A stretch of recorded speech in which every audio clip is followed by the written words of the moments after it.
वातावरण कसं आहे पहा. आता आपली बॅच गेलेली आहे आणि आपली कटिंग पण झालेली आहे. एक फाटा मी ठेवला आहे खास फक्त गायांसाठी वगैरे, कारण तो नंतर टाकणार आहे आणि बाकीचे आपण सगळे कटिंग करून घेतलेले आहे. तर हॅलो ना पब्लिक, आताची आपली जी सुरुवात आहे ना मी ती तुम्हाला दाखवणार आहे. सुरुवात म्हणजे काय, तर आता हे पहा, इकडचा फाटा आपण कट केलेला आहे आणि तिकडून जो फाटा पहिला कट केला होता आळ्यांसाठी ना तो परत फुटला आहे. कट करताना मला जी गोष्ट दिसली ती ही तुतीची फळे दिसली का तुम्हाला? हो, ही जी काळी काळी दिसतात ना तुम्हाला, ही तुतीची फळे खायला एकदम गोड आहे आणि यांना मार्केटमध्ये सुद्धा चांगली मागणी आहे. तर जर तुतीसुद्धा चांगली आली तर आपण तेही करू शकतो वगैरे, प्लस पॉईंट आहे तो.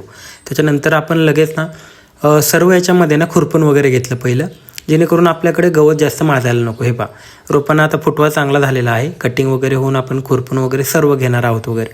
याच्यामुळे प्लस पॉईंट आपला आता हा होईल की जूनच्या बॅचसाठी ना आपला पाला पूर्ण रेडी होईल. कारण की झाड कटिंगनंतर 1-2 महिने प्रॉपर घेतं पाला जो आहे ना तो प्रॉपर वाढण्यासाठी. कटिंग वगैरे बघून घ्या तुम्ही. वातावरण छान झालेलं आहे, पण पाऊस न येता फक्त जर असे ढग आले ना तर हवा जी आहे ना ती वाहत नाही. मग ॲक्च्युली त्याच्यामुळे सुद्धा प्रॉब्लेम येतो आपल्याला. कारण की हवा जर चालू असेल ना तर कसं वातावरण एकदम थंड राहतं. हे पहा, मी आता लहान मोठी सर्व झाडे ना कट करून घेतो आहे.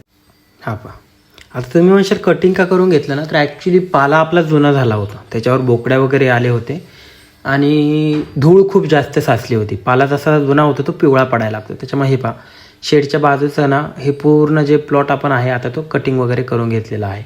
पाला पण दाखवतो तुम्हाला. हा पहा, पाल्याचा फुटवा वगैरे आता चालू आहे.